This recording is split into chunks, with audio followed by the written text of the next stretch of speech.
La sinistra ci crede, è pronta a governare la Sicilia. SEL, Italia dei Valori, Verdi, Federazione della Sinistra, Altra Storia puntano dritto verso Palazzo d'Orleans e a trascinare la coalizione Claudio Fava, che in vista del voto del 28 ottobre ha fatto tappa ad Agrigento proprio nel giorno in cui ha dato i nomi dei suoi primi 5 assessori designati: Adriana Laudani, Lia Passeri, Renato Costa, Luca Nivarra e Ninni Bruschetta. Sono assessori che non dovevano chiedere permesso a nessuno, scelti dal Presidente e non indicati dai partiti, scelti per le loro competenze, le loro qualità, per ciò che metteranno a disposizione l'agenda di governo. Perché la sinistra continua ad essere frammentata? A me sembra che la sinistra sia unita, ben rappresentata da Claudio Fava.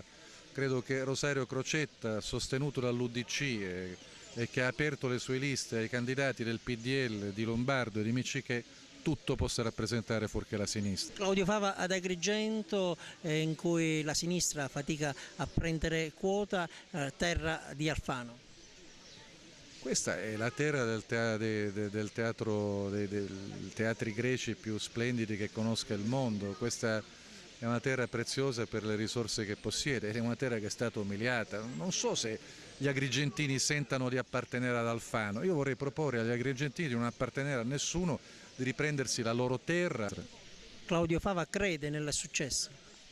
Noi siamo qui non per testimoniare ma per governare. Ci credo io, ci credono i siciliani che incontriamo ogni giorno. E Fava allora è convinto di potercela fare, di diventare presidente della regione, e questo nonostante i sondaggi dicano che sarà una partita a due tra Musumeci e Crocetta.